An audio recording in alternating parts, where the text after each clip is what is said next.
Ever since I proved that my friend was a liar, despite him, I decided then and there that my favorite Autobot would be the better, no, superior Lamborghini brother, Sunstreaker. To be fair, in my eyes, he did look cooler. He didn't transform into your typical Lamborghini, but a modified version with huge exhausts sticking out from his back. Now I understand to car experts such a contraption could ultimately ruin the streamlined shape of the car, but to a kid, they looked like cool back-mounted jet exhausts or additional weapons which made him look even more formidable. Unfortunately, as a kid, I never did get myself a Sunstreaker toy. My older sister, who lived in New York back in the 80s, claimed she saw him in a store in Chinatown. So when I visited her one summer, she had her then boyfriend take me there to hunt him down. No luck. Instead, I ended up with Brawn, Bumblebee, Ravage, and Laserbeak. Oh well. Not finding him was probably all the better though, because as far as G1 Transformers toys go, he was one of the uglier ones, with ape-like arms and an oversized head. But despite him being a rather wonky toy, I still loved the guy. A few years later, I would get to know Sunstreaker a little better by reading his bio that came with the toy. Since I couldn't get the toys myself, I would just lift off the tech specs from some of my more fortunate and generous friends. Now I've said this over and over again, but one of the main reasons that the Transformers as a cartoon and a toy line was such a runaway success while other similar toys failed was the strength of their characters. They weren't just cookie-cutter good guys and bad guys. Thanks to writers, most notably Bob Budiansky, who wrote the toy bios and early comics, we didn't just get battling robots, but very nuanced characters with unique personalities, complete with their own quirks and imperfections. Take Sunstreaker's bio for example. Sunstreaker knows to the core of his spark that he is better than any other Autobot, and he makes sure everyone else knows it too. His sociopathic tendencies, combined with his incredible vanity and arrogance, usually result in tension between himself and the other Autobots. He is generally unwilling to help those who are having trouble keeping up, and is quite audible when it comes to complaining about the shortcomings of everyone else. The only Autobot he truly gets along with is his twin brother, Sideswipe, and even that can seem strained at times.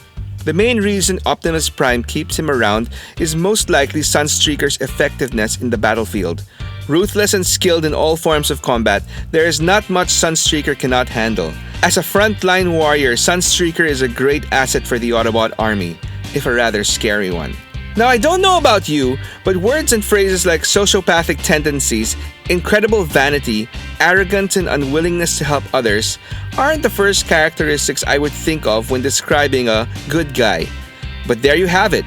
Sunstreaker is an Autobot, and not just any Autobot, but one whose ruthless effectiveness on the battlefield is such a great asset that his teammates and leader are willing to overlook the fact that he is truly a bona fide a-hole.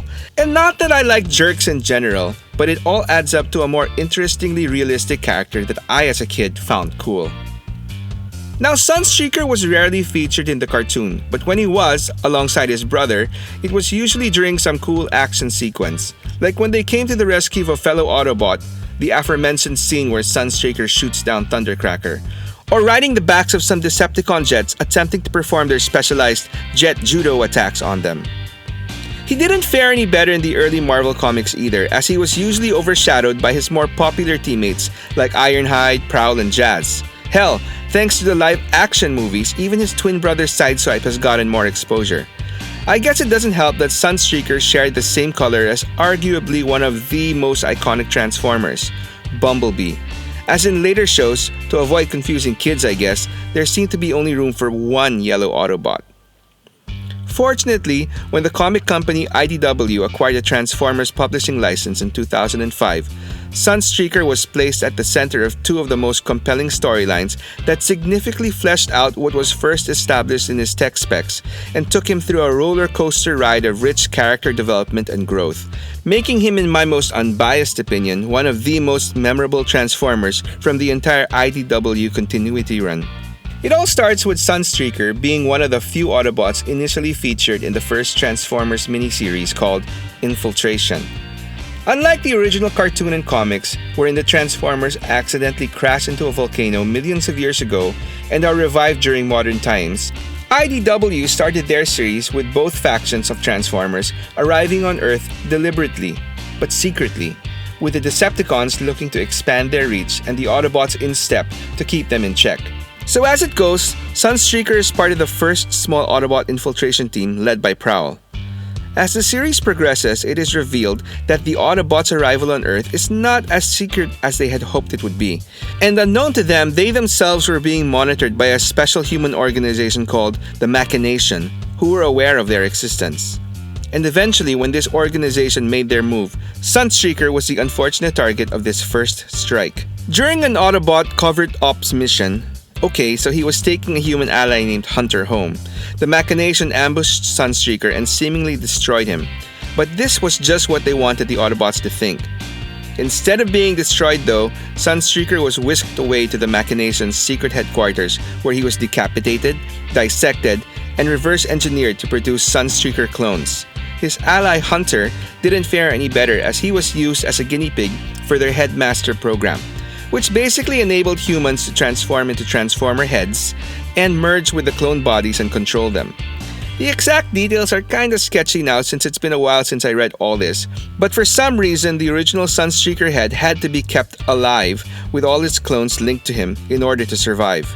Now, if being decapitated and made into some central living brain wasn't bad enough, for the ultimate egotist who prides himself at being unique, having your body cloned just adds insult to injury. In the end, working together, both Sunstreaker and Hunter managed to escape and bring down the entire Machination operation, along with all the Sunstreaker clones. Of course, in order to do this, Sunstreaker had to accept Hunter as his headmaster, bonding the two for the foreseeable future.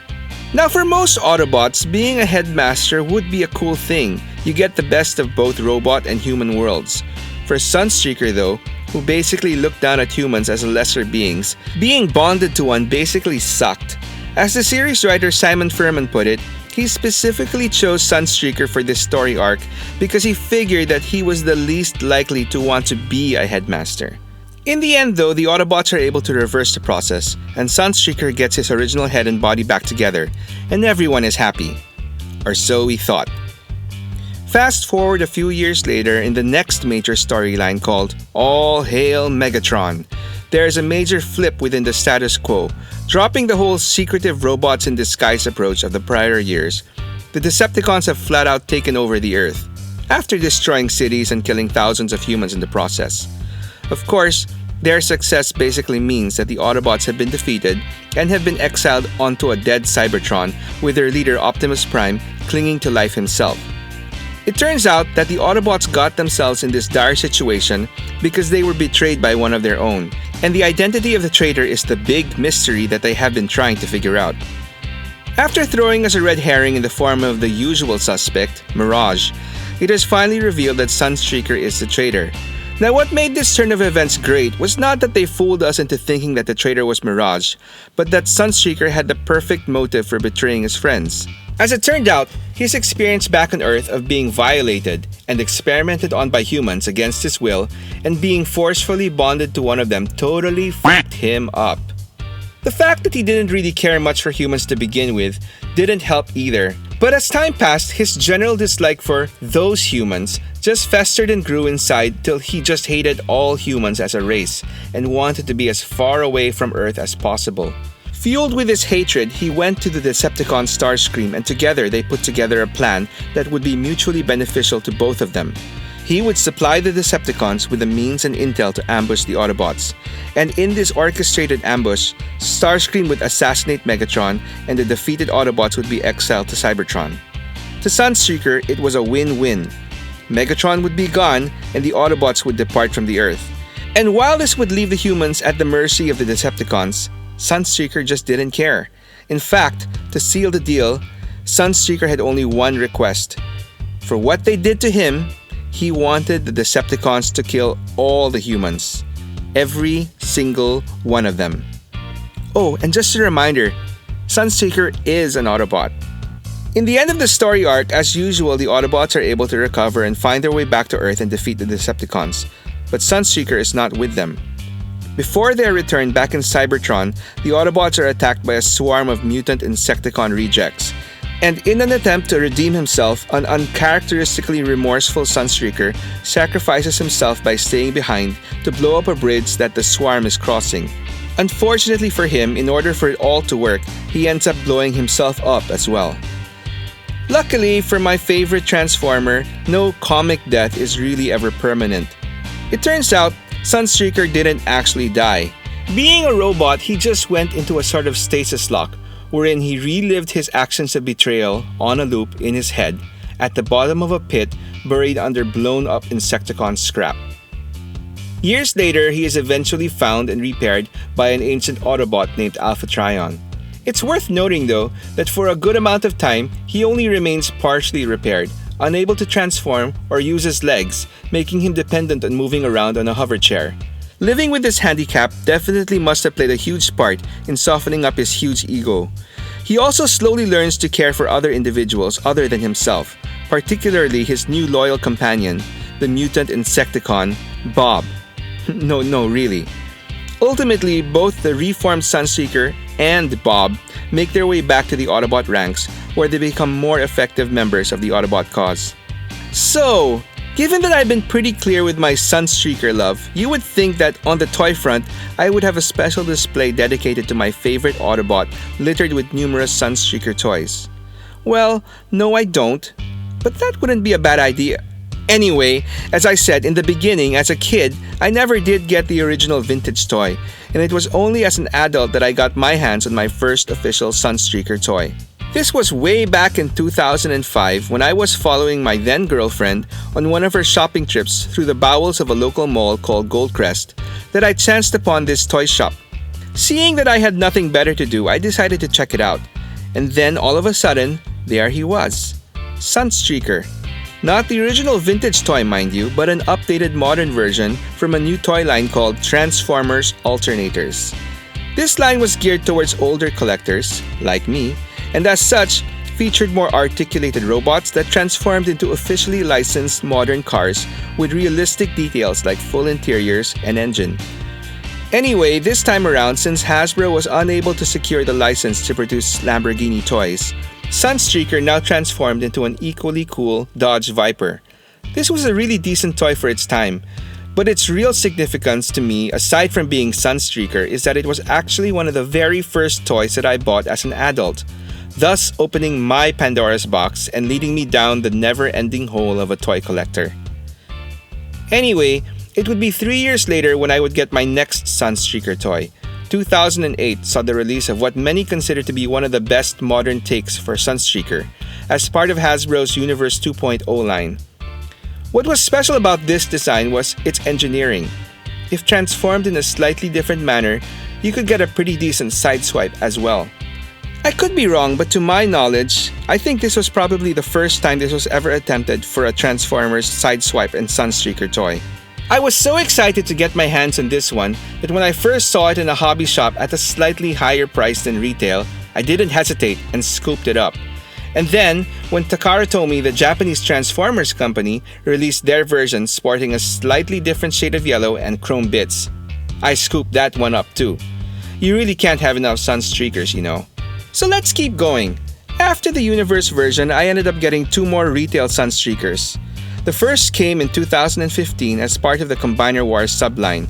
To be honest, there isn't much to say about this guy, as he was basically a recolor of the Stunticon Breakdown with a new head. And as part of the whole Combiner Wars gimmick, he combined with other Autobots who were also repainted Stunticons to form Optimus Maximus. I bought him because he was Sunstreaker, but eventually I sold him off because, well, as a toy, he kinda sucked. Anyway, in 2020, we got an updated Sunny as part of the Earthrise line. While this was a definite improvement over the previous one, it was not without its faults. First, the yellow paint and plastic used mismatched all over the place. And second, in an effort to perhaps not get into any legal issues with Lamborghini, or they were just flat out lazy and cheap, they didn't include a car spoiler, which kinda just made his alt mode look incomplete. Fortunately, in the age of 3D printers, this issue is easily remedied. For all its faults though, I really do like this toy. So much so that I bought 2 more recolors based on the original Diaclone Red and Police versions of the Sunstreaker toy, who are now officially part of the Transformers canon as Spinout and Cordon, respectively. And finally, let's finish up on the masterpiece front. When Masterpiece Sideswipe was released in 2012, I figured that it would be sooner rather than later that his more superior brother Sunstreaker would follow suit. But boy was I wrong. By 2015, with no official MP Sunstreaker in sight, I was growing extremely impatient.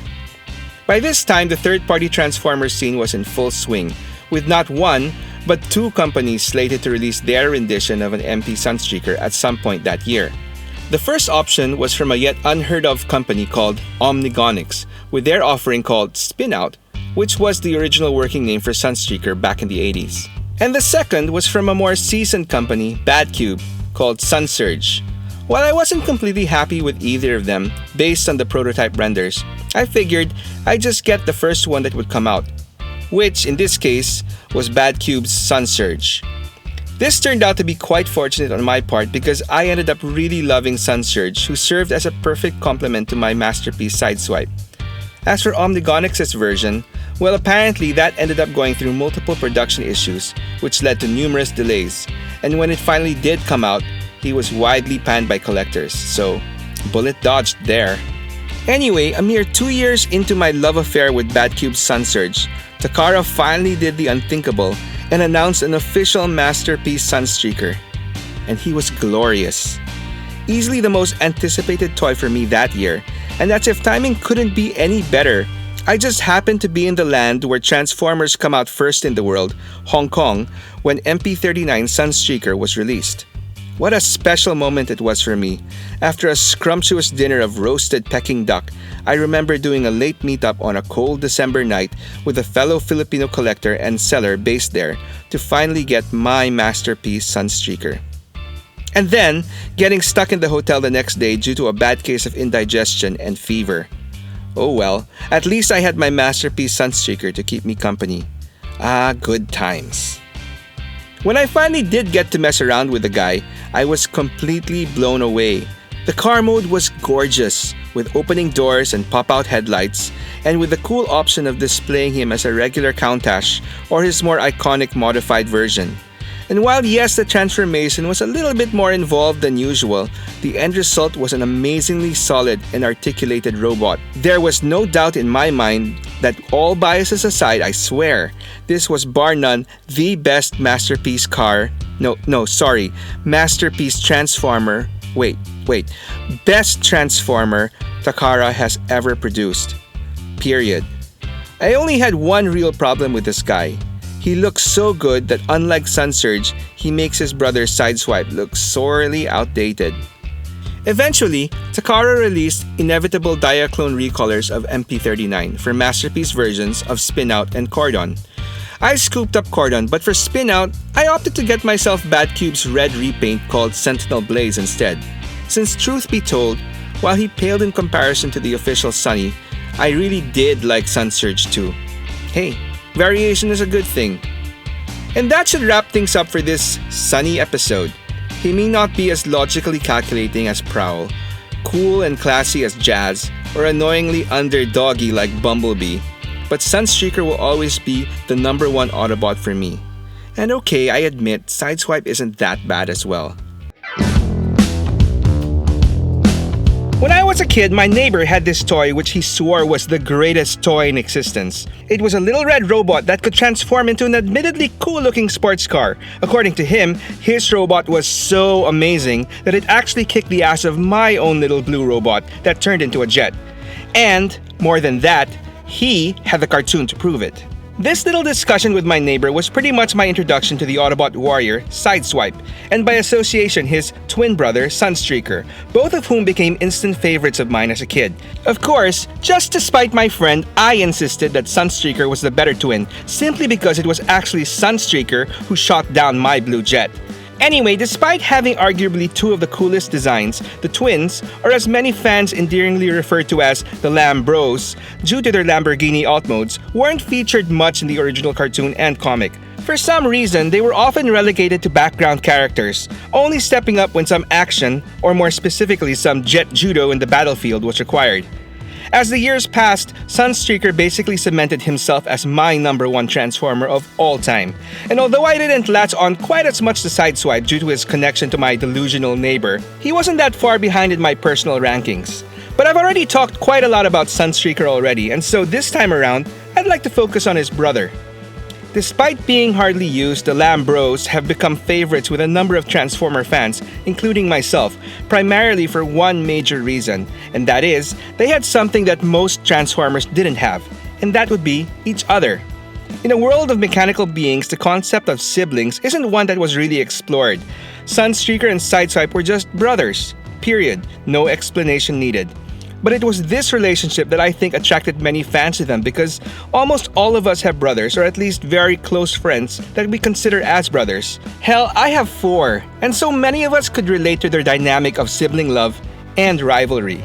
Taken as a pair, there were a lot of similarities between the Lambros. Both Sideswipe and Sunstreaker transformed into very stylish Lamborghini Countach, which was one of the most popular and iconic sports cars of the 80s. And both twins were skilled and effective warriors on the battlefield. But even as early as their initial tech specs, their unique personalities were laid out. Sunstreaker was the more ruthless and competent warrior, and he was also more vain, the complete egotist. Sideswipe, on the other hand, is nearly his equal on the battlefield, just less cold-blooded. And he was more open to more underhanded tactics. Anything to get the win. I guess you could say that Sideswipe was the more likable twin, while Sunstreaker set himself up as more of a loner. Sideswipe always struck me as being more personable and more popular with his fellow Autobots. Another interesting tidbit with their bios was that the description of their equipment and weaponry seemed reversed, with Sideswipe described to having pile drivers and a rocket pack that are actually present in the Sunstreaker toy, which had fists that could be switched out with possible pile driver-ish looking things, and a backpack that formed engine intakes in his car mode. Special shout out to all the commenters in my Sunstreaker video for correcting me when I referred to them as exhausts. The reason for this is that the initial plan was to have the twins come in their original Diaclone toy colors. So Sunstreaker was supposed to be a yellow Sideswipe toy and Sideswipe a red Sunstreaker. Got that? But for some reason this was switched up last minute, and so we got what we got. So after years of just being the cool brothers in the background, their characters and more importantly their relationship with each other as brothers were expanded more in later media, and most effectively in my opinion in the IDW comics. In the IDW continuity, before the Great War, despite being brothers, Sunstreaker was originally Sideswipe's P3 training officer, basically his superior, and would constantly look down on him and treat him like a rookie. This left Sideswipe with a growing sense of resentment as he felt that nothing he ever did was good enough for his brother. He basically felt that he was constantly having to pull himself out from under Sunstreaker's shadow.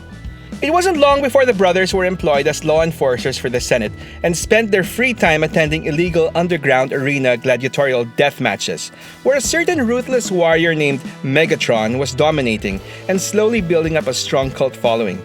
It was really Sunstreaker who was attracted more to these matches, and Sideswipe merely went along to keep his brother in check.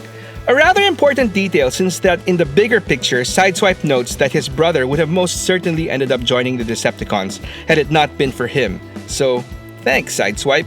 Once the war broke out, as the story goes, the brothers joined the ranks of the Autobots, and they eventually received separate assignments, with Sunstreaker being sent to a far-off backward planet called Earth as part of Prowl's infiltration team, and Sideswipe being assigned under Hound to guard a location in Cybertron called Thunderhead Pass, which was formerly the site of an epic battle between the Autobots and the immensely destructive Decepticon pretender, Thunderwing. At that point though, it was basically a dead zone, and they were charged with merely guarding the remains of a deactivated Thunderwing. The fact that his brother got assigned to a more exciting post, and he was stuck with what he considered a dead-end job, frustrated Sideswipe to no end, and his frustration grew even more when he found out that Sunstreaker was taken out by the nefarious human organization called the Machination, and it seemed like the Autobots weren't doing much about it. Sideswipe constantly railed against his superiors to let him go to Earth so that he could find his brother, not so much because he cared for his well-being. Well, I guess there was a little bit of that, but more importantly because he wanted to stick it to Sunstreaker when he would eventually rescue him. It wasn't long though before Thunderhead Pass was eventually attacked by a mysterious ancient Decepticon called Galvatron, no relation to Megatron in this universe, who easily took out Hound's team including Sideswipe and reclaimed the deactivated Thunderwing. So with basically nothing left to guard, Sideswipe finally got his wish for a transfer to Earth. And despite him never actually finding or rescuing his brother, he was able to effectively prove to his superiors and more importantly to himself that he was a very capable warrior by taking on the Decepticons, Grindcore, and Straxus all by himself. Sideswipe came to the realization that he didn't actually care if Sunstreaker was dead or alive. Okay, so I'd like to think that he would have preferred his brother alive, but well, you get the point. Moving forward, Sideswipe was good to go. He was eventually reunited with his brother Sunstreaker, who himself had gone through his own life-changing journey, being bonded with a human, Hunter Onion, and turned into a headmaster against his will by the Machination. The process was eventually reversed, but the traumatic experience left immense psychological scars on Sunstreaker that eventually led him to betray the Autobots and ultimately to his sacrifice to redeem himself. Anyway, during a confrontation with Bombshell, the Insecticon revealed to Sideswipe that he was in possession of the human Hunter, and he basically used him as a lab rat to mess with Sunstreaker's head. In the end, Sideswipe tracks down Hunter, whom he finds in an irreversible catatonic state, and so mercifully shuts down the machinery that was keeping him alive. After that series of unfortunate events, Sideswipe continued the good fight against the Decepticons, and eventually came to foster a close, platonic relationship with fellow Autobot RC. It was over their mutual love for violence and combat that they bonded. Yes, in this universe, RC was an unhinged killing machine. But she did get better, and her relationship with Sideswipe and him accepting her for who she was played an important role in that. Unfortunately though, this friendship wouldn't last long, as during an ill-fated mission to protect Alpha Trion, both Sideswipe and RC are overrun by a mob of Decepticons. Sideswipe, who was the last Autobot standing, is taken out by a series of explosives and a final shot by the Combaticon Brawl as he lay helpless. He survives, barely, and is essentially placed on life support inside a stasis tube. Despite the Autobots' best effort and the constant presence of RC and occasional visits by Sunstreaker, Sideswipe ultimately doesn't make it. And in a touching send-off with the help of the junkie on Wreck-Gar's Mnemnopathis projector, they create a dream inside Sideswipe's mind wherein he successfully wakes up from his coma. In this virtual dream world, Sideswipe travels back to Cybertron with RC to search for Sunstreaker, whom, in a reverse parallel to their original story, he fears has been taken by the Decepticons. When he does eventually find him though, he finds his brother working with the Decepticons. But not in the way that you would think. Sideswipe finds out that in his long absence, a lot has changed in the world. The Great War has ended and Decepticons and Autobots have reunited, working peacefully together to restore their ravaged society. Seeing this, Sideswipe comes to the realization that all his pain and sacrifices, all the endless fighting that he, his brother, RC, and all his fellow Autobots went through wasn't in vain. That there was an end goal worth fighting for. Slowly realizing that this was still all currently just a dream, he accepts his fate. Sideswipe thanks his dear friend RC and his brother Sunstreaker for showing him that it would be all okay. And with that, the dream ends. Knowing that he had ultimately done good in the universe, in a rather uncharacteristic way for a warrior to go out, Sideswipe stopped fighting and died in peace. Wow. Okay, that was quite a way to go out. Very touching if you ask me. So, allow me a moment to gather myself. And while I do that, why not take the time out to subscribe to my channel? It would really help me out a lot in telling more stories. And if you already are a regular viewer, then thank you. Your support is very much appreciated. So, are we good? Let's get into more Sideswipe, shall we? Considering how often it seemed like Sideswipe felt overshadowed by his brother, I'd like to mention a few notable times wherein he was featured out on his own without his sunny brother at his side. The first was when Hasbro tried to breathe new life into the Transformers toy line with their Generation 2 rebranding in the 90s. To be honest, I was pretty much out of toy collecting by this point, but from what little I know, Generation 2 was basically the same Generation 1 toys, repackaged in alternate and mostly hideously beautiful neon coloring. Even the original cartoon was re-released, now with snazzy new CGI animated bumpers between scenes and commercial breaks. Anyway, Sideswipe was one of the original Autobots released in Generation 2 without his brother, and he came in a reversed scheme of predominantly black with red as his secondary color and some neon green highlights to boot. He also came with an upgraded arsenal with dual-wielding guns and spiked wheels. The second and more popular Sideswipe was in the 2009 live-action movie Revenge of the Fallen. After being completely blown away by the first movie, I was beyond excited for the sequel and was constantly eating up every single detail about it as it popped up online. In the early stages, amidst all the speculation on which new characters would be featured, the name Sideswipe and Twins was constantly brought up. And with that, I was over the moon. Wow, my favorite Lambo brothers would finally get the spotlight in a live-action movie. Then we got this. The car that Sideswipe was supposedly going to transform into. Okay, so not a red Countach. I get it. Volkswagen, War Toys, not a match. So they needed to find another car. And to be fair, the 2009 Corvette Stingray concept was an awesome looking car, so I was cool with it. So could we get that in yellow for Sunstreaker? And then just like that, all my hopes were dashed when these guys were revealed to be the twins. Ugh. So yeah, you know how this goes. We didn't get the twins that we had hoped for, and we didn't get Sunstreaker. But we did get Sideswipe, and well, he was decent. He had a pretty interesting design with wheels instead of feet, and he was quite fluid in his movement, basically a roller skating robot. And he did what he was probably made to do. As what would become pretty much the norm for the Bay movies, Sideswipe got its cool introduction action scene where he slices up the fleeing Decepticon sideways in half, strikes a pose, and gives out his one defining line of dialogue. Damn, I'm good. And that's it. He had one more outing in the next movie, Dark of the Moon, where he had another memorable fight scene alongside Ironhide with the Decepticon dreads, and then we never saw him again. No touching and dramatic send-off for this Sideswipe. He was basically killed off screen in between the third and fourth movies. Not the best, but a lot better than what his brother got, which was nothing as he was basically left off the live-action movies because I figured they only had room for one yellow Autobot. Anyway, I'd like to think that despite not doing much, the live-action Sideswipe did help in building up, if anything, the Sideswipe name for the mainstream audience. So much so that in the 2015 cartoon series Robots in Disguise, an Autobot named Sideswipe was added to the main cast of good guys. And even if he still wasn't a Lamborghini, this Sideswipe had won over the movie version in that he was red. And that's basically where it ends. Even if I didn't really watch the series, I knew enough about the character as he was the immature, impulsive, and rebellious member of the group, not a seasoned warrior like the OG Swipe. In fact, his personality fit in more with another more obscure Autobot named Fastlane, which made sense since Fastlane was initially the working name for the character during the early development stages of the series. Another interesting note though is that in the G1 continuity, Fastlane also has a brother. Okay, if you want to be more technical about it, a clone named Cloudraker. So how's that for a nice coincidence?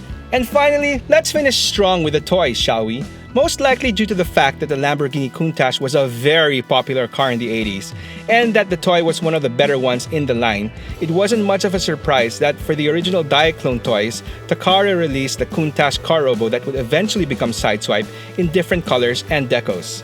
There was the aforementioned yellow Sideswipe, a black version, and the police version, all of which were eventually brought over into the mainline Transformers universe as exclusive new characters. Yellow Sideswipe was named Tiger Track, the black one, Deep Cover, and the police version, now Deep Cover's older brother, Clampdown. Of course, we can't forget the Season 2 character, Red Alert, the Fire Chief Countach, who in Japan was actually believed to be Sideswipe's brother due to the fact that aside from sharing the same mold, Sunstreaker was not sold in the Japanese market outside of a special Versus set with the Autobot Skids and Decepticon Buzzsaw, so he wasn't that readily available. Now that's a whole lot of Lambros to go around. Even years later, the popularity of the Lambo mold carried on to modern Transformers, especially in the most recent War for Cybertron Siege, Earthrise, and Kingdom toy lines from 2019 to 2021. A Cybertron mode of Sideswipe was released as part of the first wave of Siege, and it was soon after repainted as Red Alert, G2 Sideswipe, Tiger Track, and Deep Cover. It was even heavily retooled into a cool Transformers Back to the Future crossover bot named Gigawatt. A few years later, a proper Earth mode retool was released as well for Sideswipe, and repainted as Red Alert and Clampdown. This mold and subsequent retools is probably up there with one of the most reused in the Transformers line ever. Of course, as far as toys go, Sideswipe deserves due recognition for being the first, for lack of a better word, regular car robots to get an official masterpiece treatment. Prior to Sideswipe, Takara's MP line was seen mainly as a series of one-off releases and not as an all-encompassing line. And as such, only heavy hitters like Prime, Megatron, and Starscream were expected to get the masterpiece treatment. So Sideswipe's announcement and release took everyone by surprise, and so suddenly, every character was on the table. And even if Masterpiece Sideswipe is now well over a decade old, it's still a pretty decent toy with almost all the usual Sideswipe brothers having all gotten their inevitable Masterpiece repaints as well. But as good as Masterpiece Sideswipe was for its time, it really did start to show its age next to his brother Sunstreaker, who finally got his Masterpiece treatment over 5 years later. Third-party company Badcube did try to rectify that with their release of a Masterpiece Sideswipe in 2018 called Steamroll. But there was something a little off for me. I bought it, fiddled around with it, and then promptly sold it off. There does seem to be a promising one incoming though, with DX9's Red Storm, but I think that one is still a ways away. There's still room for my favorite third-party company Fans Toys, or hell even Takara, to take a stab at a 2.0 version. But until then, MP12 Sideswipe will be okay for my display. Back in the 80s, there was this movie called The Cannonball Run, an over-the-top action comedy about a completely illegal coast-to-coast road race, featuring a cast of familiar stars at the time like Burt Reynolds, Dom DeLuise, Roger Moore, Farrah Fawcett, Jackie Chan, Sammy Davis Jr., and Dean Martin. I was 6 when I saw it, so honestly, most of the plot sailed right over my head, but there's one thing that never left my brain and still pops up every single time that movie gets mentioned. Those two women. Minor characters, sure, Adrienne Barbeau and Tara Buckman, names that, to be honest, I had to Google for this video. And yeah, the reason I remember them is probably pretty obvious. But it wasn't just the looks or those aggressively shiny and revealing spandex jumpsuits. It was the car. Because in the 80s, if we are talking top-tier, poster-on-the-wall, futuristic or otherworldly sports car, everything came back to the Lamborghini Countach. Low, flat, and sharp enough to look dangerous even while parked. One glance and you didn't need to know a thing about cars to understand that this was coolness on a whole different level. Given just how hard the Lamborghini Countach dominated the cool car landscape, I honestly don't think it surprised anybody when it showed up right out of the gate in the very first wave of Autobots back in 1984. And Hasbro didn't just dip a toe in, they double parked, not once, but twice in the form of the Lambros, Sideswipe, and Sunstreaker, two instant favorites of mine. And really, it was only a matter of time before the Lamborghini came back for another lap. By the second wave in 1985, that same Countach body returned yet again. This time as a straight-up repaint and redeco of Sideswipe, dialed up with flashing lights and fire rescue markings. Enter Red Alert. And honestly, I was stoked. I really loved the Lambo mold, and that Fire Chief look felt like it leveled things up in the same way that Prowl's police deco elevated Blue Streak. Bottom line, I was genuinely excited to see Red Alert added to the Autobot ranks, even if, unfortunately, things would turn out to go a bit downhill from the initial burst of excitement. See, a big reason I think the Transformers were a hit from the start is that writers like Bob Budiansky actually cared enough to go beyond the whole robots in disguise gimmick and give us real characters. Those tech specs may have been short and sweet, but they were packed with personality, enough to make these guys feel more like just walking piles of nuts and bolts. Sure, you had your clear-cut heroes and villains, but a lot of them lived in that big gray area in between. They had quirks, flaws, motivations, stuff that felt surprisingly human. And, well, not always flattering. Which brings us to Red Alert, a character whose entire personality can be pretty much boiled down to one word: paranoia. Red Alert is the Autobot who never really learned how to relax. And that's not a bug. That's the entire job description. As the Autobot's security director, he's basically a rolling, talking early warning system, built to notice problems long before anyone else even suspects something's wrong. His sensors are absurdly sensitive. He can spot tiny objects from ridiculous distances, pick up faint chemical traces in the air, and hear disturbances from miles away. If something feels even slightly off, Red Alert isn't just concerned, he's already connecting the dots and preparing for the worst. The downside is that all that information hits him all at once, all the time. There's no real downtime for Red Alert, just different shades of alertness. The result is a guy who's jumpy, anxious and absurdly convinced disaster is always just around the corner. Sure, he's set off more than his fair share of false alarms, and yeah, most Autobots probably find him exhausting to be around. But here's the thing. They're still alive, largely because of him. When danger actually does show up, Red Alert almost always clocked it first. When alarms go off, he's already moving towards the problem, not away from it. In the end, Red Alert isn't paranoid because something's wrong with him. He's paranoid because someone has to be. He may see danger where there isn't any, but the real catastrophes he prevents makes all that nervous energy worth it. And you know what? Yeah, I get it. On paper, it all sounds noble and necessary. In a war, you need someone posted on that proverbial wall, eyes wide open, never blinking. Totally fair. But Red Alert's very human, nervous, jumpy personality just never clicked with me. Even as a kid, I was a pretty chill dude, and his constant edge of a breakdown energy just didn't vibe with me at all. Honestly, I was expecting someone closer to Sideswipe. Cool, confident, effortlessly charismatic. I mean, Prowl isn't exactly the life of the party either, but his cold, logical, hyper-strategic mindset still felt cool in its own way. Red Alert, by comparison, just came off as wound a little too tight for my taste. And then there was his appearance. When it came to the second wave of Transformers, especially in the cartoon, it always felt like the artists made a conscious effort to visually separate these newer characters from the ones that came before them.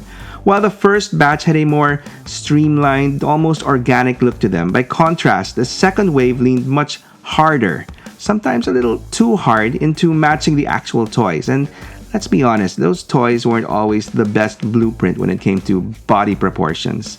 So, even though Sideswipe and Red Alert shared the exact same toy mold, you'd never guess it just by looking at their cartoon models. Sideswipe came off looking polished and sleek, like everything was exactly where it should be. Red Alert, on the other hand, looked square, clunky, a little stiff around the edges. Same car, same bones, but visually one screamed cool while the other felt bland and basic. I don't know. To me, Red Alert just felt like the lesser Lambro. Anyway, like most of his fellow 85ers, when it came to the cartoons, Red Alert just sort of showed up. No origin story, no dramatic rollout. One moment he didn't exist, and the next, he's inside Autobot headquarters, sirens blaring, putting out Dinobot-caused fires alongside his fellow fire buddy Inferno. And not long after that, wrangling up a gang of time-displaced horse rustlers like it's perfectly normal Autobot business. After his debut, Red Alert pretty much settled into a regular rotation on the show, most often paired with Inferno, who, aside from the whole fighting fires thing, really couldn't be any more different. Red Alert's constant caution and hair-triggered paranoia slammed headfirst into Inferno's loose, loud, and gung-ho attitude, turning the two into a kind of accidental odd couple, one's always pumping the brakes, and the other's flooring it without looking. That tension worked for a while, until it didn't, and it eventually boiled over in Auto Berserk, where that personality clash finally comes to a head, very much to Red Alert's detriment. In the episode, Red Alert is injured when Rumble fires a rocket into the Autobot bunker while Red is operating the latest must-have superweapon, the Negavator. The blast doesn't nearly kill him, but it does wreck his control console, scramble his logic circuits, and dials up his paranoia right up to 11. From that moment on, Red Alert becomes convinced that everyone, especially Inferno, whom he blames for leaving him alone in the bunker to go fight, has betrayed him, and that the Autobots are quietly looking for a reason to get rid of him. When Optimus Prime suggests repairing Red's logic circuits, he bolts, emotionally unraveling and wide open for manipulation. Enter Starscream, the Silver Snake himself, who plays the sympathetic ear and bonds with Red over shared feelings of betrayal and convinces him that they should steal the Negavator together. Unsurprisingly, the plan falls apart, and ironically, it's a blast from Starscream's null rays that ends up stabilizing Red Alert's damaged circuits, snapping him back to clarity just in time to sabotage the Negavator and save the Autobots. The episode closes on its emotional core. Inferno, racked with guilt over abandoning Red earlier, charges back into the burning base to rescue him, as Red is injured from the Negavator's explosion. He carries Red Alert out of the flames, proving that despite all the clashes and shouting, he never stopped caring. Red apologizes and the odd couple partnership between Red Alert and Inferno comes full circle. Bruised, tested, but ultimately reaffirmed. Aww. And honestly, that little emotional payoff was a welcome break because pretty much everything else about Red Alert in animation leaned hard into his anxiety. Case in point, voice actor Michael Chain has gone on record saying he based Red Alert's performance on Richard Nixon, a man so famously paranoid he literally recorded himself in secret. Once you know that, Red Alert's frantic delivery suddenly makes way more sense. Red Alert also popped up in one of the original Generation 1 public service announcements. One of 5 that never actually saw the light of day in the 80s, but eventually surfaced years later as bonus material on DVD releases. In it, Red Alert nearly runs down a couple of kids on bikes and scolds them for riding at night without reflectors. Although, he himself is driving at night with no headlights on, so, mixed messaging. And speaking of things that never saw the light of day, early storyboards for the Transformers 1986 movie actually depict Red Alert dying, being shot in the back by the Constructicons after helping Ultra Magnus, Trax, and Sideswipe attack Devastator. His body was even slated to appear later during the final Optimus vs. Megatron showdown. Thankfully, all of that was cut before release, so despite everything, Red Alert lives. Just like this channel, which I hope will live on as part of your regular YouTube rotation. Because honestly, the more you watch, the more it helps me out. A lot. When it comes to surviving the YouTube algorithm, watch time is everything. So when you're done with this one, maybe jump into another story, and then another, and yeah, you get the idea. Either way, thank you. Thank you so much for the continued support. It is genuinely and truly appreciated. Now, as far as the comics are concerned, Red Alert really doesn't amount to much, at least at first. In the original Marvel Transformers run, he's basically a non-entity, flat out absent, and that's wild because he's pretty much the only 85 Autobot car left out in the cold. I mean, even Skids, the poster bought for Most Ignored, still got his own featured stretch in the series involving a girl and a car wash. Another story for another time. But Red Alert? Nothing. Which ironically made him perfect for the Transformers UK comics, since the UK team had the unenviable task of weaving new stories around the US continuity. While publishing weekly, they mostly relied on characters the main series wasn't using, and Red Alert was wide open. He makes his UK debut in a pretty impressive way, taking down Brawn, who at the time was in the middle of a full-on car-smashing berserker rage, ironically thanks to his own accidentally scrambled brain. Red Alert drops him with a single punch, allowing Ratchet to finish the job with a neuro-tranquilizer. From there, Red Alert becomes a recurring presence in the UK future timeline set in 2009, teaming up with Cup and RC, and later joining Rodimus Prime's time-traveling crew during the Time Wars. He even manages to survive encounters with Galvatron, which already puts him ahead of the curve. What he doesn't survive, though, is the Transformers Generation 2 era, where Red Alert joins Grimlock's unauthorized raid on the Decepticon J-Axis' ship Twilight, a mission that goes sideways fast and ends with Red Alert being destroyed. But if you ask me, that's not where Red Alert's story really finds its footing. For that, we go to his adventures in the later IDW comics. In the IDW era, Red Alert finally gets that deep dive into his character that it always needed. And it's a rough one. He's assigned as head of security aboard Rodimus' starship, the Lost Light, which is about the worst possible job for someone whose default setting is to expect the worst. Life on the ship only cranks his paranoia higher. The constant stress, the unknowns of deep space exploration, spark eaters, and even dumb stuff like Swerve's pranks push him further over the edge. In between his work shifts, Red Alert spends a lot of time in therapy with the ship's chief psyop specialist, Rung, trying and mostly failing to keep his anxiety in check. Things take a turn for the worst when Red Alert discovers the ultra-powerful and dangerous Decepticon Overlord secretly hidden and immobilized aboard the Lost Light, confirming his worst fears that something truly horrifying has been lurking under everyone's noses. Not long after, Red Alert vanishes, only to be found decapitated in the ship's oil reservoir. It's later revealed that the act was self-inflicted during a complete mental collapse, and he's immediately placed in cold storage. After recovering, Red Alert wisely chooses not to return to the Lost Light and focuses on trying to piece himself back together. That's when the final ugly truth comes out.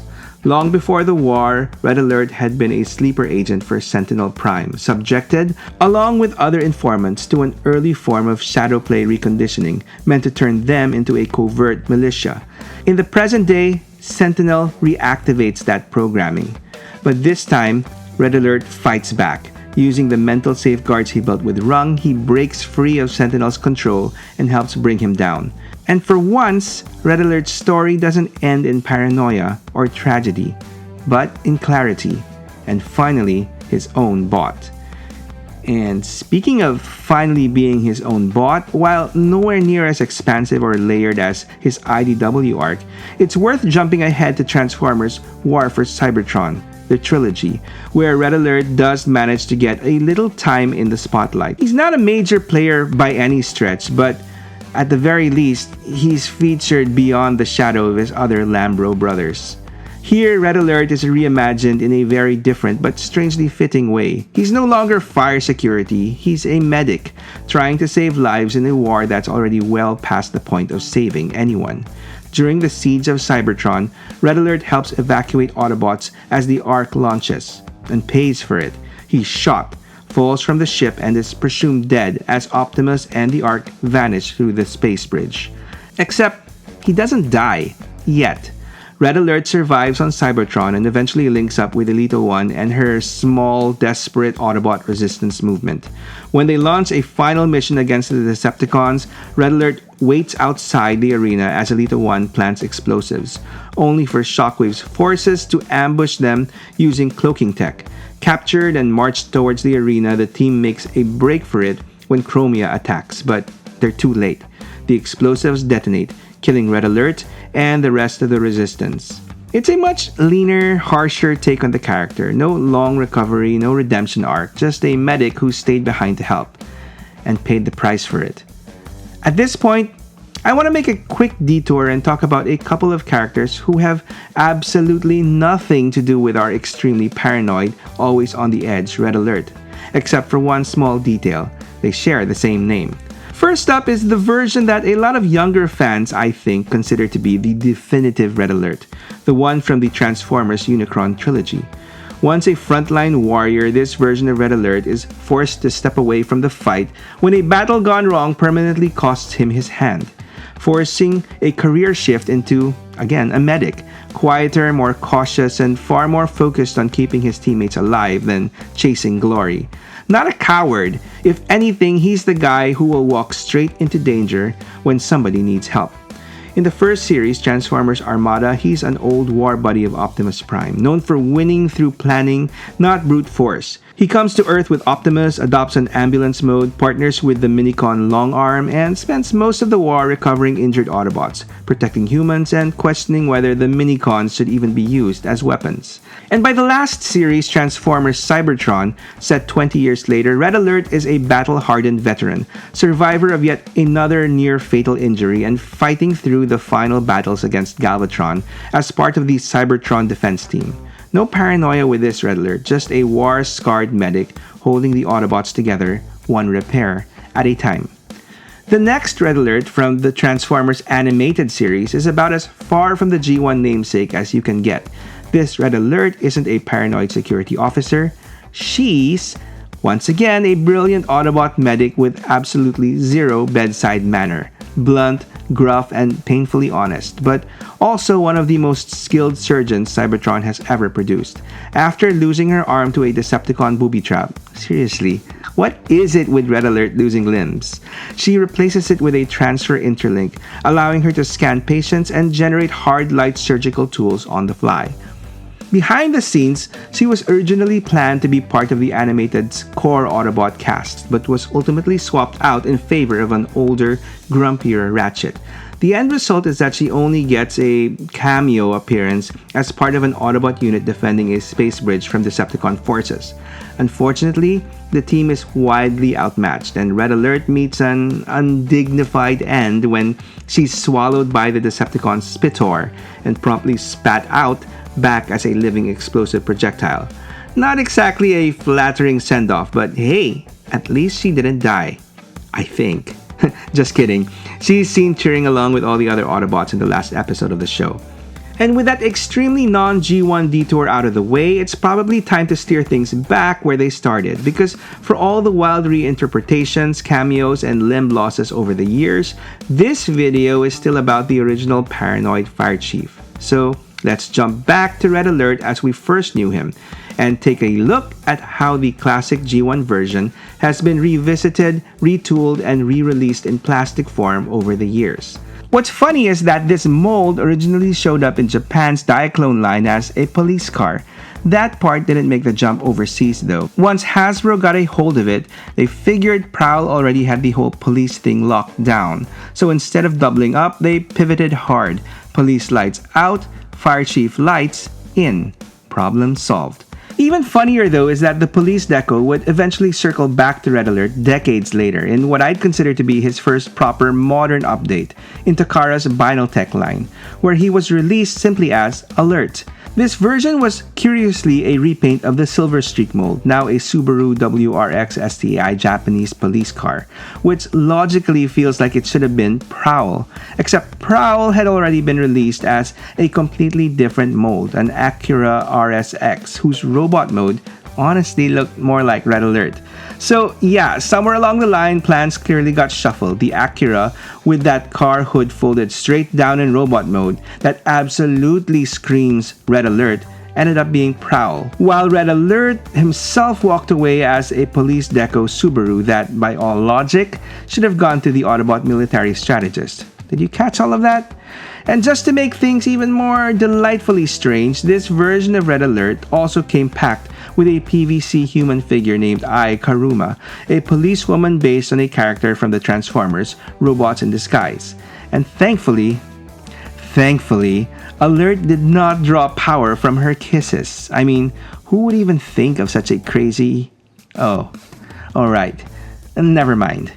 Anyway, after all that confusion, things get pretty straightforward. We get Henkei Transformers Alert in 2009, followed closely by the US Transformers Generation version in 2010. Both solid, modern updates to the original toy, now having him transform into a car that is not a Lamborghini Gallardo. Then came Transformers Masterpiece Red Alert in 2012, a purchase that basically marked the moment that I accepted I was officially all in on Masterpiece Transformers. And honestly, this figure still holds up really well. It's clean, accurate, and even comes with those head sparks that went off when Red Alert went crazy in Auto Berserk. That said, a few third-party companies couldn't resist taking their own shots at an MP-scaled Red Alert. Bad Cube gave us a more angular, toon-style take with Recon, while Fantastic Model has their Firefighter version slated for release at some point next year. And finally, we got a plastic nod to Red Alert's ill-fated Transformers War for Cybertron Trilogy incarnation, a sleek Cybertronian alt-mode figure released in 2019, followed by the inevitable Earth Mode retool in 2021 as part of the Transformers Kingdom line. Both versions come with the unusual ability to combine his light bar and rifle into a sort of battle axe, which I find odd, but hey, if swinging a glowing axe around helps Red Alert work through his paranoia, then I'm all for it.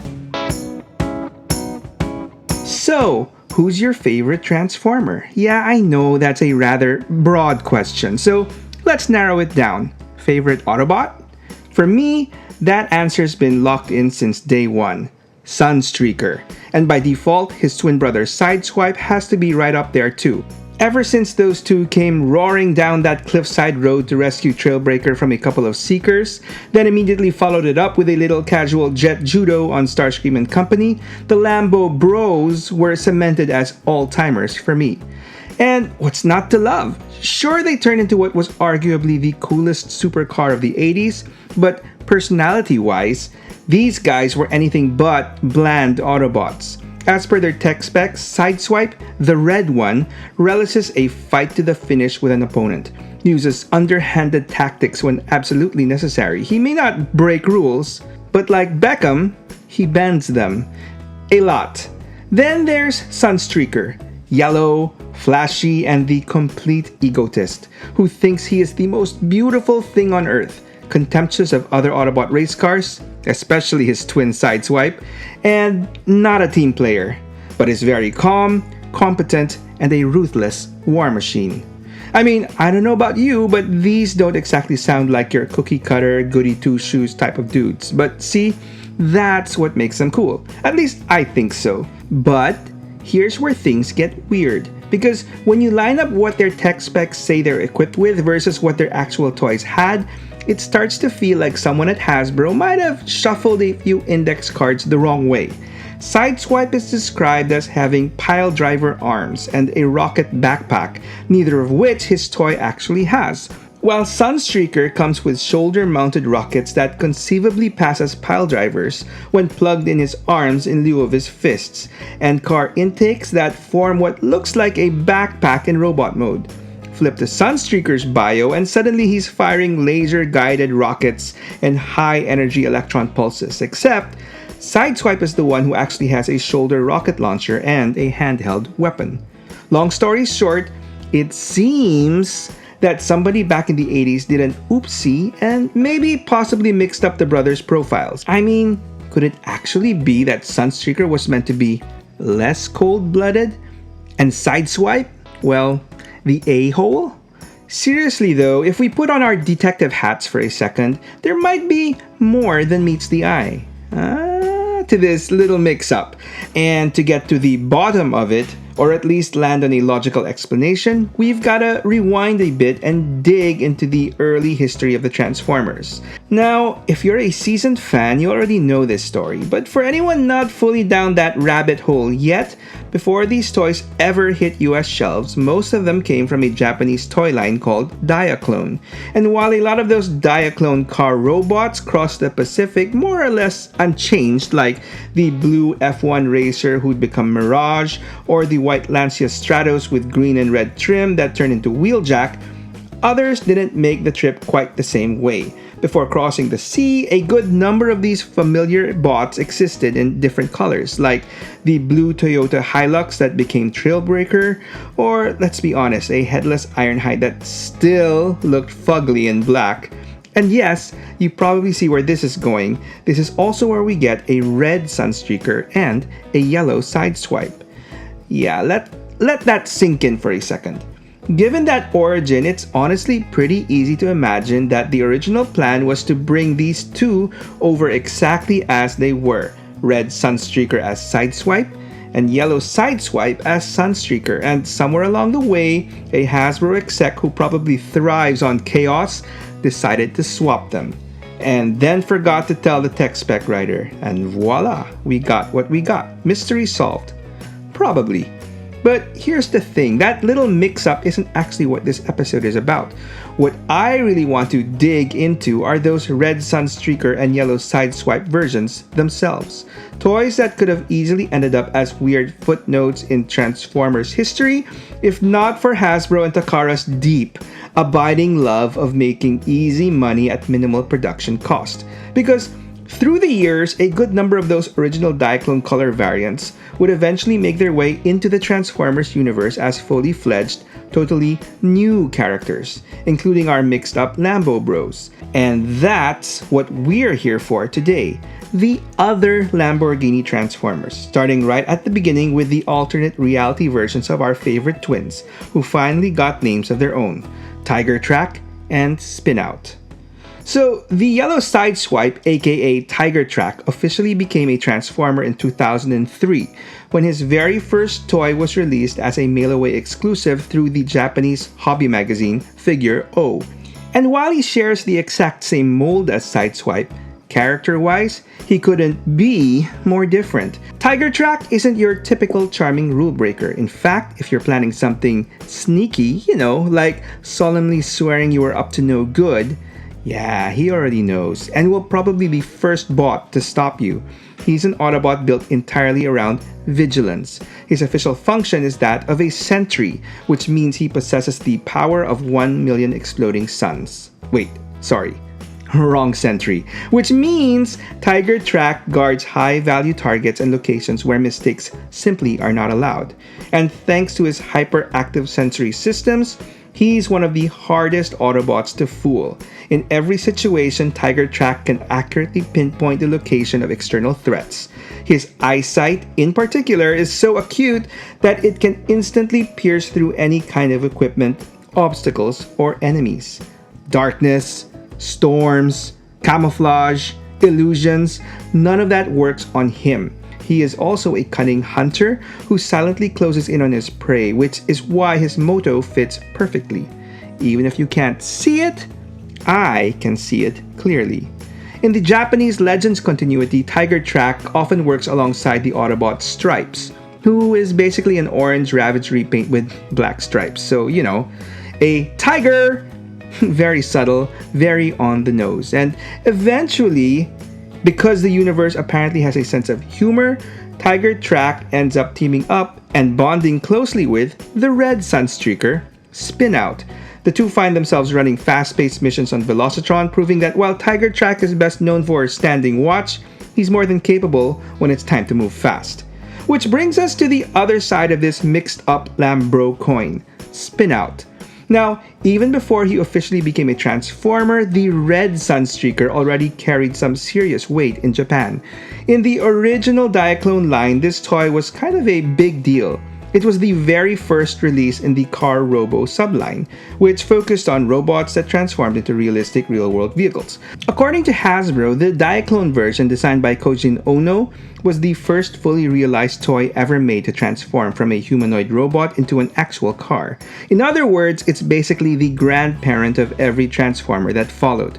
Appropriately enough, the original toy carried the product number 1. And later, homages even stamped CR01 on the license plate, just in case you forget who started all of this. What's especially cool is that this real-world toy history gets folded directly into Spinout's in-universe origin, because as Spinout, he literally started out as CR01, a machine piloted by humans exactly like in the original Diaclone fiction. After a space-time accident yanks him into another universe, a Cybertronian AI converts him into a living robot, giving him true consciousness for the first time in forever. Millions of years later, he's awakened by the Autobots, who are understandably confused by an Earth car from deep prehistory suddenly waking up and asking questions. Closely monitored at first, the Autobot, now known as Spinout, interestingly a pre-production name for Sunstreaker, quickly proves himself loyal, brave, and deeply empathetic. He forms a mighty bond with Tiger Track, seeing him as an hermano, while quietly carrying the weight of knowing he once couldn't function without a human pilot, and wondering if that somehow makes him lesser. Regardless, fully accepted, newly armed, and driven by empathy for others stuck between identities, Spinout joins the fight because compassion, survival, and choosing to keep going is kind of his whole thing, which is so not Sunstreaker.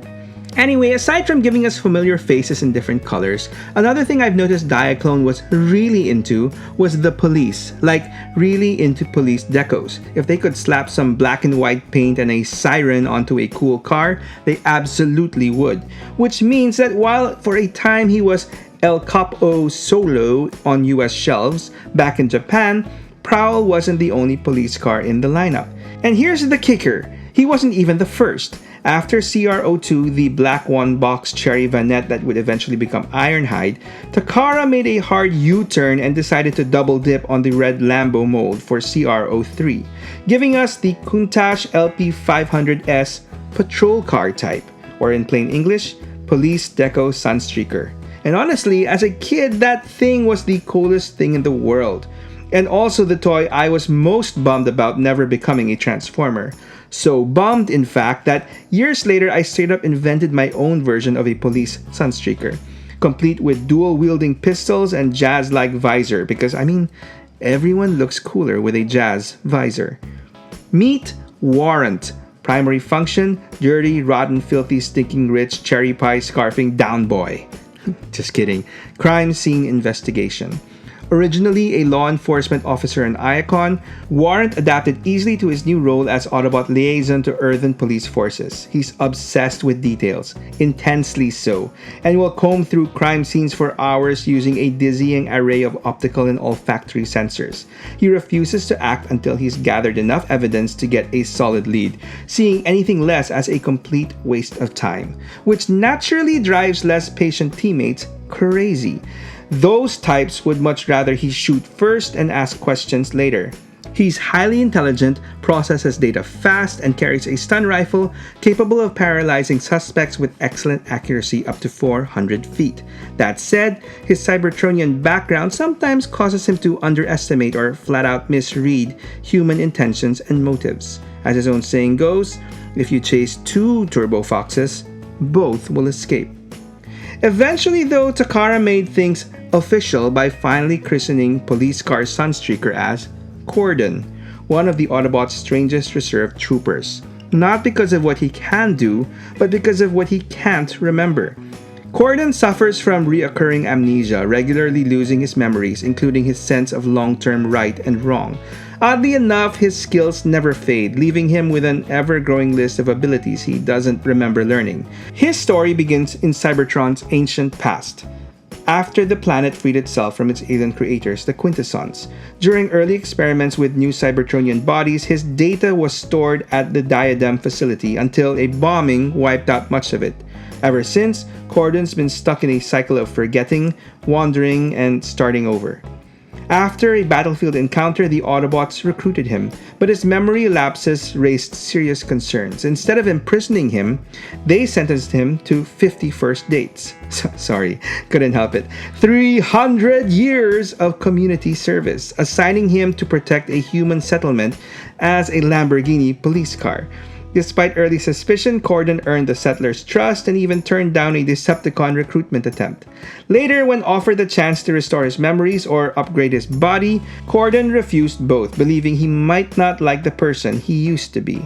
Even so, he kept serving, eventually joining the fight against the Fallen during the Train Wars and helping secure victory.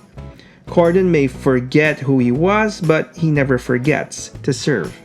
And speaking of service, if this video is doing its job and entertaining you, the easiest way to return the favor is the usual stuff. Like, comment, share, and sub.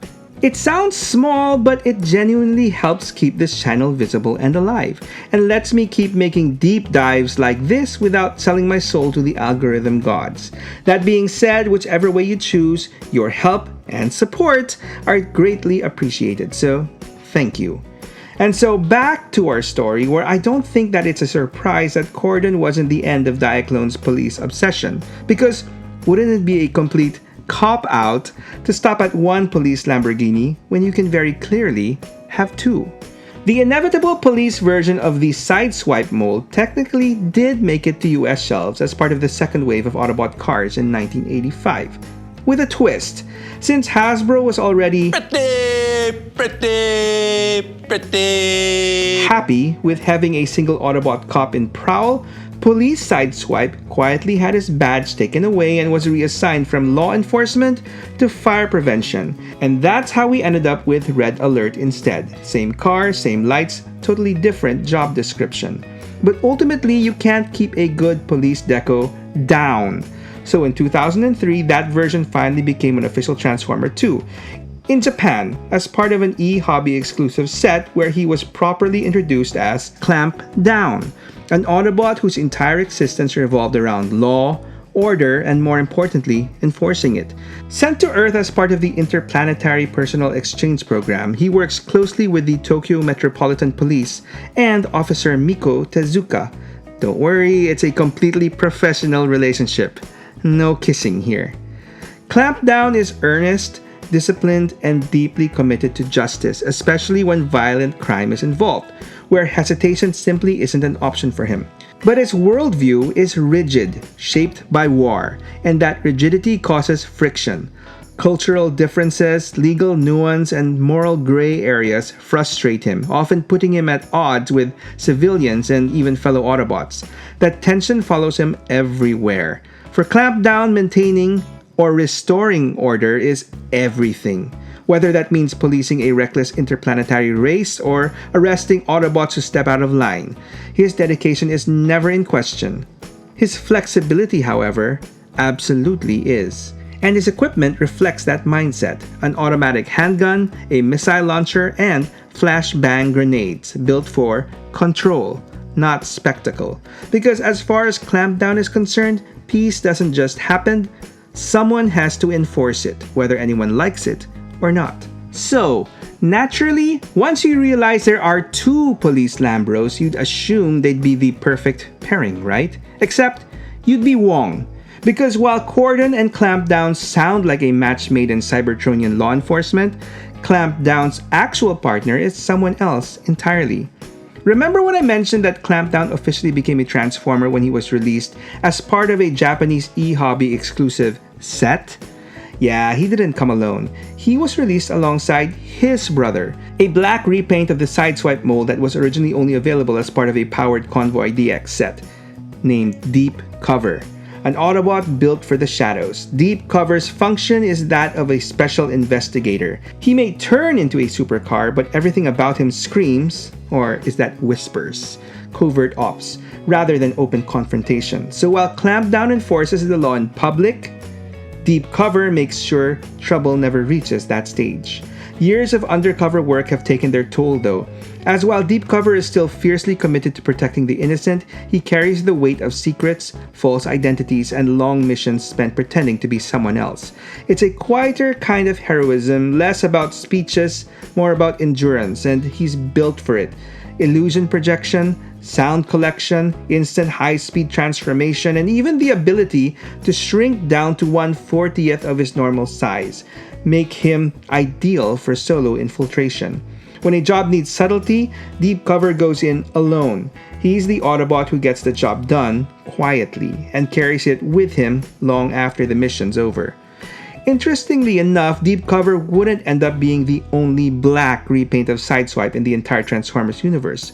And for the second one, we have to jump to the 90s, specifically Generation 2, an era where everything was hardcore and drenched in neon colors. Everything except, apparently, Generation 2 Sideswipe. Okay, fine, so the toy had a little bit of neon green, but whatever. Now, I know this might sound like a bit of a cop-out, but hear me out.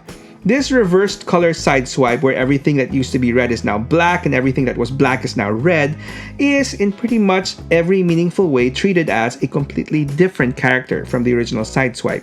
G2 Sideswipe is both a clean break and a familiar echo. He's younger, more impulsive, and far more optimistic, and apparently the type of dude who would wear spiked wheels on his shoulders and wield much more firepower and ammunition. And part of the first generation of Cybertronians born after the Great War, while still carrying the name and legacy of an Autobot who lived through it. In some stories, he's literally a clone created by Jyaxis as part of a planned second generation of Cybertronians.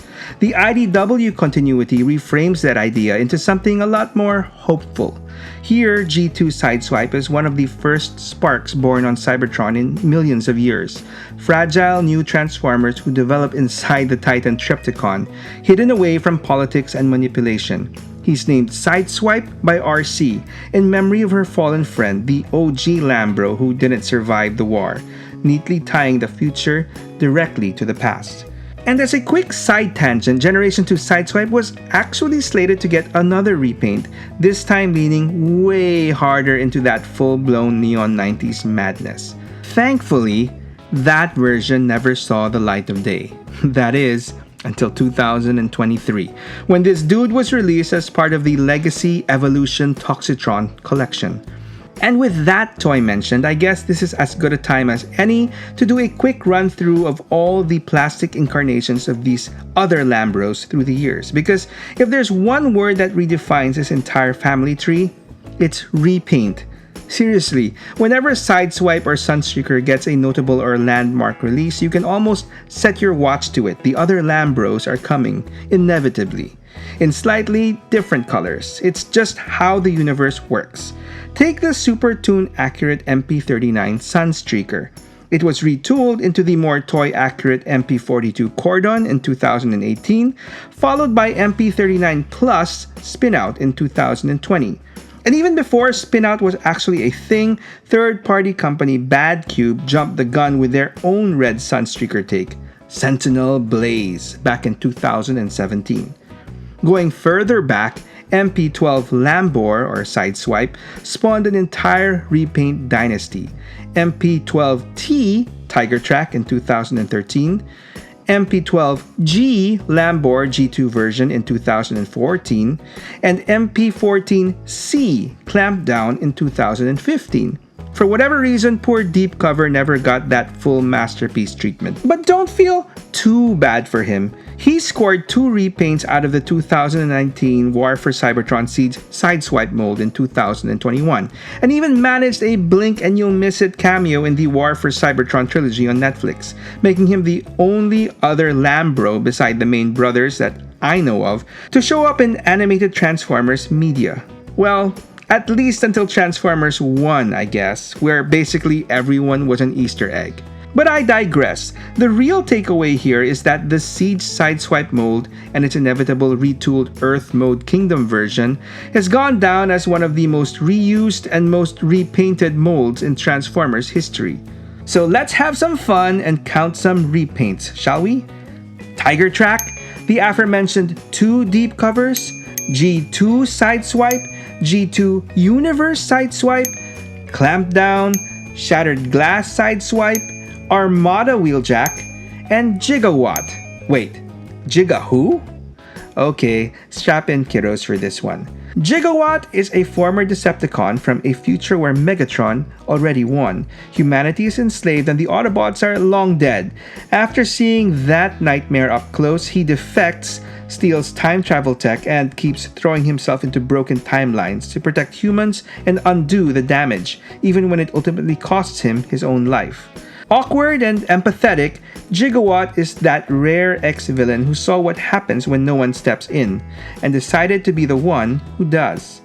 And in case that alt mode and the name of this heavy Sideswipe retool didn't give it away, Gigawatt is what happens when Transformers crosses over with Back to the Future, a robot that straight up transforms into the iconic DeLorean time machine.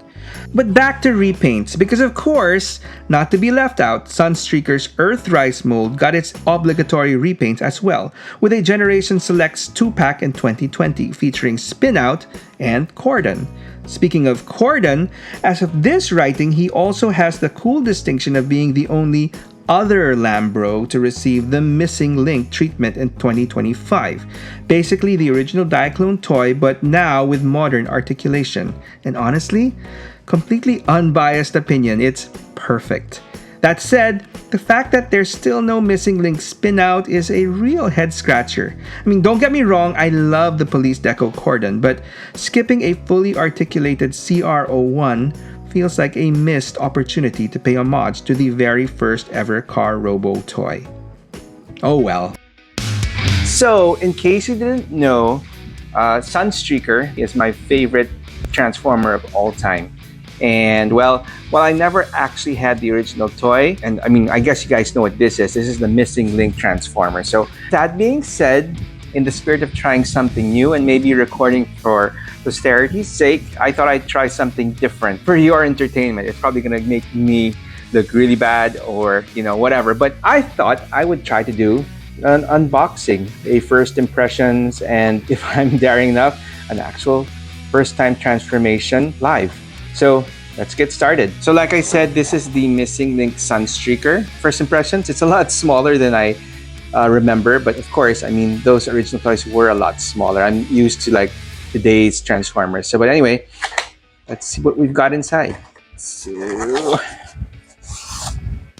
I've never actually done something like this behind the camera, so you'll have to bear with me. So here's Sunstreaker.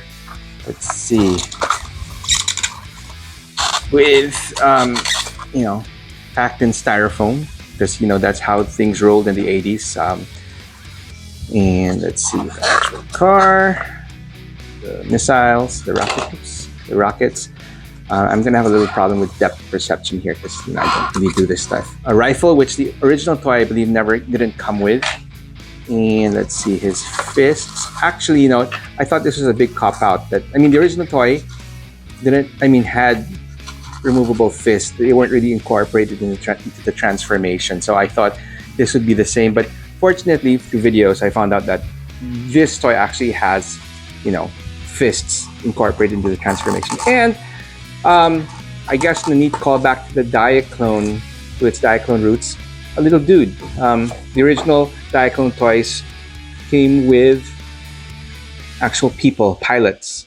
And so I guess this guy, he doesn't look like the original Diaclones, but I guess this is a callback to, this is supposed to be Spike or something, who knows. But anyway, that's pretty cool. Let's see. Okay, I don't know if this is a really good idea to do this live because how does this go? I've never handled this toy. The only toy I've ever handled was the original one, and yeah, I'm probably going to have to do some cuts here because I don't want to ruin my toy. Hold on. All right, sorry about that. Yeah, I know it's a cop out. This isn't going to be a straight up shoot, but okay. Like I said, the original Diaclone toys. The mythos behind the Diaclones were that they were actual human-operated machines. So the original toys actually came with human compartments. They came with pilots, and you can stuff this dude in here. Yeah, and voila. So yeah, that works, and I'm assuming you can keep him in that mode. So yeah, like I said, it's a lot smaller than I remember, but rolls nice. It's got the rub sign. Okay, so let's not keep you in suspense, but I'll just call that an Autobot. Yeah, and so what's cool about, what I like about these missing link stuff is, in the original toy, these were stickers, but here they actually carved out the details. So, is this a sticker? Yeah, well, this is, okay, that's not actually carved out, but yeah.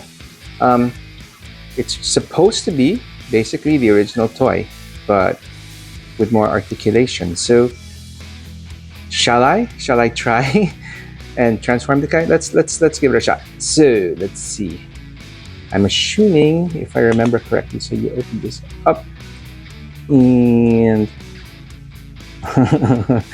I don't know if I'm okay. Okay, so this opens up, and you fold out the arms, and I'm guessing from what I remember, let's see, what can you do here? Okay, this goes out, and you just pull out the legs. Yikes! I swear to God, okay, these have tabs here, so tap. There you go. Let's see. Let's come apart, and do these legs actually, let's see. Live bloopers and all, sorry about that. So okay, I don't know if these, I assume that these legs kind of extend. Let's see. All right.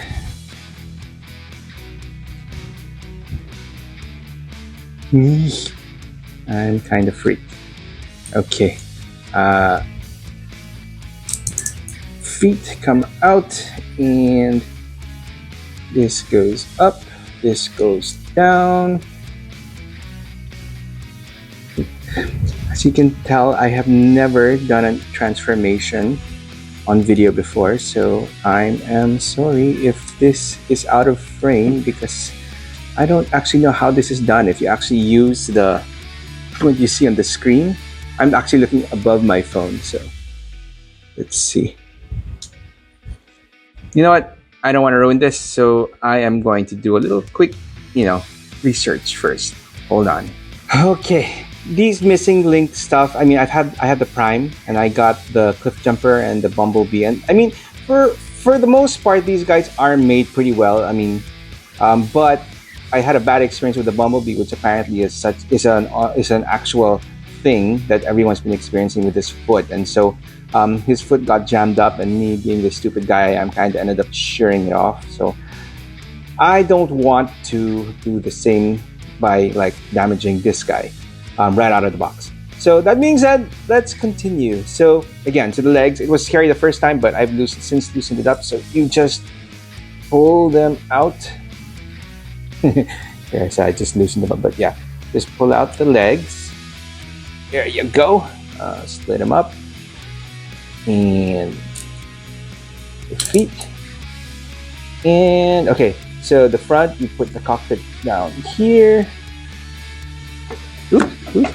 Okay, I really got faulty equipment. So whatever this thing that's holding my phone is like really cheap, but you just have to bear with me. I don't really do these live stuff very often, so I didn't really feel a need to invest in any grade A equipment. But who knows, watch my videos and maybe I can, come up with something a lot better for the future. But yeah, so this has a little hinge which folds. I don't know if you can see it. This is a little hinge which folds down. And how are you guys doing? You must think I'm like the worst, but hey, there's a first time for everything. So yeah, I know. I said this would be one continuous shot, but I just don't want to subject you to my rookie mistakes. So yeah, everything's folded in properly. And that being said, you can bring down the arms. Let's see. And then you can close this up. Tabs right there. Open up the head. There's old Sunny. And like I said, so the original toy had these pop-in fists. So if you're like a stickler for the OG method, you got that. But since this is missing link and they like to and you close up this flap to keep his back nice and clean. How does that?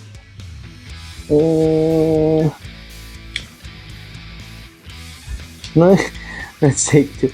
Nice and clean. Yeah, that's yeah. But since this is missing link and everything is incorporated, they were nice enough to give us actual fists that store in his arms. So let's take them out and open them up. Okay, wait, before we get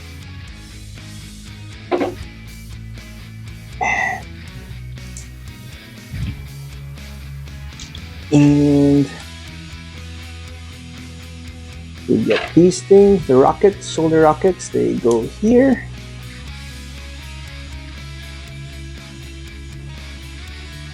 And there you go. Missing link Sunstreaker. Woohoo!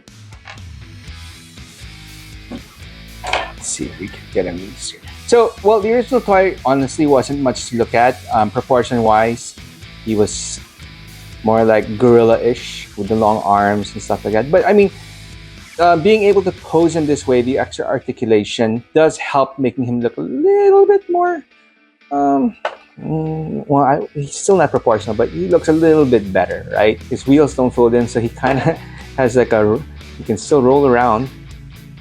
And yeah, I mean, okay, I'm biased, right? I mean, I love Sunstreaker. He's my favorite guy. So I knew what to expect. I mean, from this toy, sorta.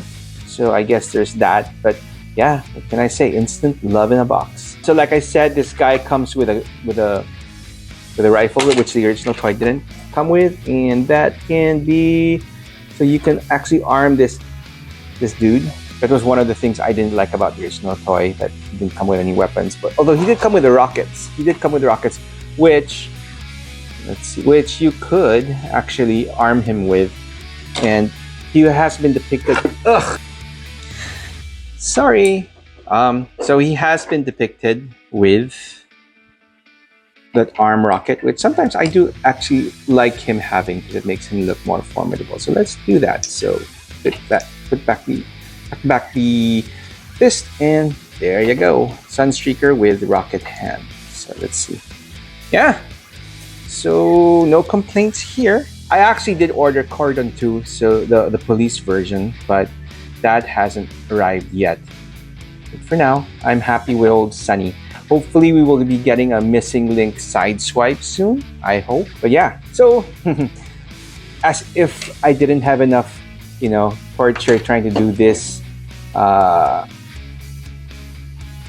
for your viewing pleasure. Was it pleasurable, or was it excruciating just like me? Let's do let's bring them back to car mode. So let's see, these go back, take out the rockets. So actually you can actually keep those there, but anyway, yeah, tuck in the head, open up the back, open up the front, open up the back, unfold. This should hopefully go easier this time around, but let's see.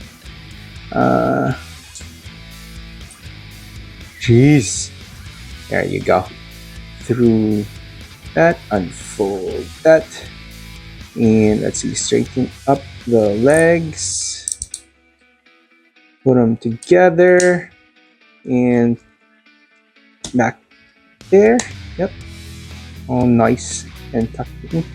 And this, let's see, goes around here, and this tucks in here. Yeah, and then the arms. So fold in, alternate, fold in, alternate, in, close up, and woohoo! Oh yeah, and then close up the the intakes. I call them exhausts in my Sunstreaker video, and boy was I corrected to high heavens. And yeah, actually you could keep the rockets here. And that is Sunstreaker. Actually, yeah, let's take those rockets off. Oh yeah, and Spike back in. I don't even know if this is Spike, but he looks like Spike. So, oops, hands out, legs